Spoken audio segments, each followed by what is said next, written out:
pamusoroi vakuru vedare ndauyawo pano ndine nyaya yandaona iri kushungurudza zvakanyanya. Chandakuona chaakuitika kuzvinezvi ndechekuti mamembers eZANU-PF acho akutoshungurudzwawo nevanhu vanenge vachida kuita zvinhu zvinobenefita ivo kana kuti mabeneficiaries e2030. Kana uchingotondiona kudai so watoona kana uri mumwe anoziva kuti unodedzera kuti pasi neZANU-PF, tanga nekulaika this video right now kuitira kuti ZANU-PF yacho iboikani. Wona nyaya iri panapa muri Zimbabwe, zvinhu izvi zvatondivhundutsawo kana neniwo. Pari kunzi ZANU-PF Harare Provincial Chairperson Godwills Masirembwa has warned party officials resisting the push for President Emmerson Mnangagwa to remain in office beyond 2028 that they will be expelled. Kana imimi muripo muri kuramba kuti hamusi kuda kuti atonge kusvika 2030 kana kuti this nigrini yavo yekuti vapushe kusvika pa 2030, tikukubvisa empati macho. I don't know what's so special about being in ZANU-PF. It seems like avana basa nemasupporters hao, because kana makuona makutetonzi we will be expelled. Problem ndo vanhu vava vanofunga kuti vakatosvika pekupedzisira. Ende dambudziko iroro ndakagara ndariona kudhara rekuti unoona iko zvinezvi vanhu vave vemuZimbabwe vanosvika pakuti inini ndiri muZANU-PF, inini ndiri muMDC, ndiri muTriple-C, ndiri muchakati, which is very wrong. Imimi muri maZimbabweans, inini ndiri muZimbabwean, tiri maZimbabweans, that's all. Zvekuti kune kuti party unzi iwo kune identity yekunzi uri weparty kadai pane ane chitupa chakanyorwa unzi ngirikinere papa, kana unzi ZANU-PF, kana unzi MDC, kana kuti Triple-C or any political party. Political party ukaona vakuda kuwana simba rekusvika pakutanga vakucolonize brain, votanga kuudza kuti makasadai so tikukubvisa mupati. Zvine basa rekudzingwa muZimbabwe. Ende chinhu chandikufarira ndechekuti a lot of ZANU-PF supporters varito vachiuya vachivhurika brain ende havacomplaini kana kuuya manje vakanakira kuti vane pfungwa dzekutodzidza. Vasiyana zvavo nevanhu veku-opposition vekuti akanzwa something chiri kuprovoka kana chisiri kuenderana nesomething chiri kuitika ikoko kana kuti naleader wavo chiri kutaura chakashata, vanotanga kuti aiwa mimi saka makadhakwa viratingezi. But this people from ZANU-PF vazhinji vacho vanonyatsoteerera because vaneta. Because imagine kuti ungagara mupati uchiitiswa zvokunzi imimi makasadai so tikukubvisa mupati macho. Imimika zvinhu izvi zvazvinongoda zvinoda kuti maZimbabweans vabatane. It doesn't make sense zvese zviri kutaurwa tinozokudaizvo chingodza kuti hatisi kumuda. Nemewo wacho futi uri kutaura kuti zvoniwo tiri kubvisa mupati zvikangochinja pakangochinja regime tikukubvisa futi uchabva muno muchimhanya. Hapana chinoshamisira. Ana chihuri havasimo muZimbabwe, vanga vatoriko zviri zvikokota. List yacho rakakurisa. Anakasukira anzani Jonathan Moyo havasisiko kuZimbabwe. Why? But vanga vatope vanga varimo panguva yavo vaipisa vachitoita zvinhu zvinogara zvakadaro. But where are they now? Where are they? Anonzani uyu mukomana uyu mumwe wokufamba vachirova vanhu ana kunaka ana gym, ndiani angazingavaziva vaitofamba vachitorova vanhu kuti iwo wati hausi kuda ndimati makati hamudi ZANU-PF imimi vofamba vakurova izvi zvisingaiti. But where are they now? Hakuna munhu anonzi anoraramba ari munhigirini nekusingaperi. Pati yacho inofanira kudonhedzwa relevance, yosara chingori chipati chekuti chisina kana dhiri. Ndo the way forward, that's the way to go. Maybe nini mungogona kuti ndinotaurisa munoti yayo the nyaya metizhini basa rako ndokutaurisa. I think munogona kunge mune something to say. Ngatisangane mucomment section mangu muchindudzawo mafungiro nemaonero enyu panyaya iyoyi. Because ndikuona Walter Muzembe atobudawo achiti a decision or a resolution of a national conference cannot fire ordinary members opposed to 2030. Ari kutozviramba Walter Muzembe kuti kuna zvinhu zvakadaro. Imimi munogona kunge mune something to say. Come mucomment section mundudzawo. But kune vamwe vanenge vachida kutosenda ari maaudio chaicho ekuti zvitonzwikane pachannel panapa. Namba dzandichasiya pascreen idzo ndo basa radzo, munokwanisa kusenda muchindudzo zvamuri kufunga ipapapo. Ndiri kuda kutaura maererano nenyika yedu. Vatongi varipo ava havana nyadzi kumeso, havatonyari.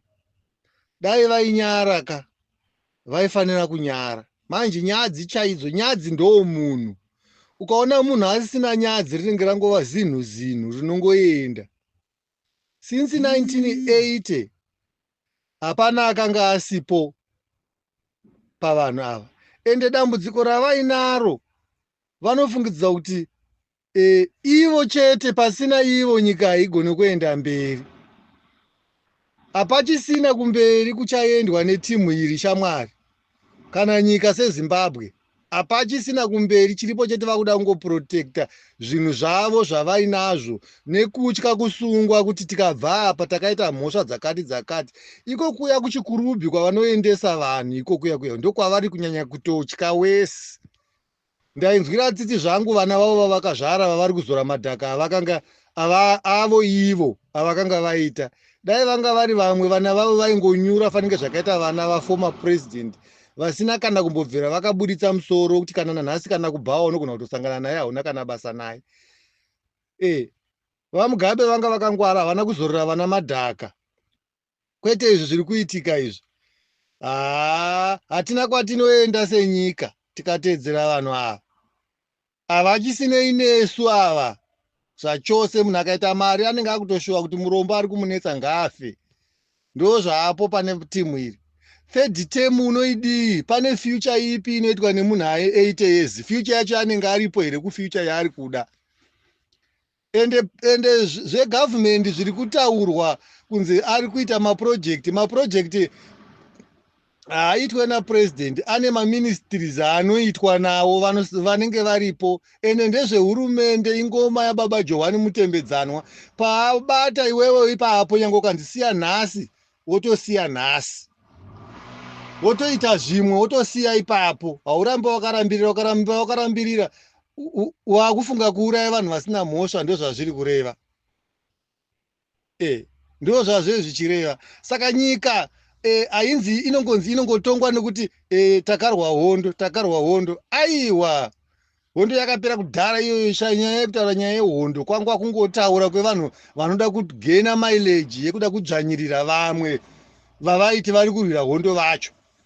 Zvechinhu chinonzi hondo izvo ngazvichikandwa pasi, hazvichashandi. Ukatonga pako 2 terms dzakawanda idzodzo wosiya zvokuti uda kupedzisa, unogopedzisa pamba pako here paunoda kupedzisa. Ndezvenyika. Ndezvenyika, iwo unosiya pawabata wosiya. Ukabata vamwe votakurawo vonosiya apo. Hapana anosapota third term yemunhu akuma 80 years. Yekuti udii uripo ipapo. Uite nezvei pa3rd term yacho? Chawatadza kuita pesa apa kubva 1980 kusvika apa. Vanga varipo vaine matop post, vanhu vese varipo mugovernment. Ukurava kuti tingava vanhu vekupusa kuti ungatiudze kuti vaMugabe vairambidza vanhu kuti madhamu havakwe. Waungapusise zvakadaro ndiani? Hapana munhu akapusa kunoku. Ende zvoya achiti vanhu vari kuti vanhu tisu, hakuna zvakadaro. Hapana munhu asingade that post iyoyo. Ende post iyoyo hakuzi kutonga kwako iwewe, unenge uchibatsirwa nevamwe vanenge vachitonga vakakukomberedza. Saka haiwa, mahumbwe aya taneta nawo aya ngavambomirawo vaende pasaidhi. Zvakanaka zvine unhu, voenda vanogara pasina rimwe ropa ravawedzera kudeura pamusoro perimwe riri kuchema riri mumaoko avo. Ndokutaurira ndinoona kuti vakuru vedu vanga vasina kuenda kuchikoro, kuti njere dzavo dzokufunga kuti chakanaka ichi chakaipa ichi, chakanaka ichi chakaipa ichi, vanga vanacho. Izvozvizvi vachembera manje ma60 and above to 70. Isusu tichiteverawo kuma40 chakutiko kutava kutondonanavira kuma50 years. Maiona nyaya yacho. Kuti vawane hembe vanotoiwana nemwana wabva kuEurope, wabva kudiaspora romuSouth Africa, wabva kudiaspora rokupi kupi. ZANU-PF haina kana even cent inopa kwavari. But havana kutadza kuzvifunga izvo zvokuti iyi pati yaitidi. Vaiti vakanzi zvimari zvomujandike here, $10, $20, $50, izvezvizvi pauya nyaya yechikunzi tokupa chikafu, zvibhaka zvichiswanda. Iwo nevana 11 unoisa chiswanda unodya mazuva mangani? Uchitadza kufunga kuti dei varungu vari munyika, mayunivhesiti ari munyika, ike nezvimapurazi, makambani, maindastry, vanogadzira bhutsu, vanogadzira machemicals, vokumahuse, vokumamines, vokumarailway, vokupi social worker, vanokilimaka mumasiti. Kune basa kumaconstruction ikenezi kungotarira rodhi yekubed bridge nerodhi yebulawayo nerodhi yebhodha jesi nerodhi yebhodha rekwamutare remozambiki nerekumalawi chirundu. Pamwe mwana wangu ungagonawo kusvika vhiki inouya, asi makatadza kubvisa chuni chimwe chine pawa. Vabereki vedu vakatadza mwana, vabereki vedu vakatadza kukonewesesa zviya zviyezvi. Ikenezi ndiko vava kuzviona kuti zvinhu zvavaumira nokuti vachembera. Vaiti anopiye right vakabva kundomwa ndaruko vane chena kundosvika kuti papirire zano gumbo rakaita regrace womupimbira wehanga, chembere yehanga inofa chindonda. Satani.